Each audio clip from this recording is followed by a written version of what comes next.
শুভ সকাল সবাইকে। আজকে হলো 5 সেপ্টেম্বর, মানে শিক্ষক দিবস।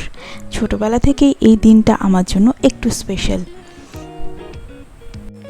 যখন স্কুলে পড়তাম তখন শিক্ষক দিবস এলে যেন মনে হতো দুর্গোৎসব। আর তারপরে টিচার হয়ে সেই দিনটার আনন্দ এখনও একই রকমই আছে। আজকে আমার কাছে যে বাচ্চাগুলো পড়তে আসে তাদের জন্য খুব সামান্য আয়োজন করেছি।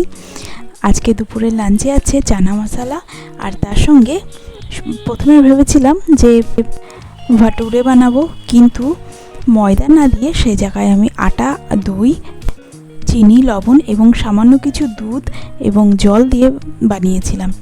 আর এখানে বহু আকাঙ্ক্ষিত সেই জিনিসটি এসেছে মাম্মার। এটা হলো একটা ছোট্ট গাড়ি, যেটা কিনা ওর মামু দিয়েছে। সকাল থেকে হাজার রকম ব্যস্ততায় খুব একটা ভিডিও করে ওঠা হয়নি, তবে এটা আমি স্পেশালি করেছি তোমাদের দেখানোর জন্য। দেখো কত সুন্দর করে ফুলেছে লুচিটা, আটার লুচি, কিন্তু এত সুন্দর লাগছিল। প্রত্যেকটা লুচি খুব সুন্দর করে ফুলেছিল এবং আমার বাচ্চাদের কথা অনুযায়ী প্রত্যেকটা রান্নাই কিন্তু খুব ভালো হয়েছিল এবং আমি নিজেও খেয়ে দেখেছিলাম, সত্যি খুব ভালো হয়েছিল। এখানে তো লুচি ভাজা হয়ে গেছে, এবার বাচ্চাদের খেতে দিয়ে দেবো। তার আগে চলো একবার তোমাদের দেখিয়ে নিই মেনুতে কি আছে।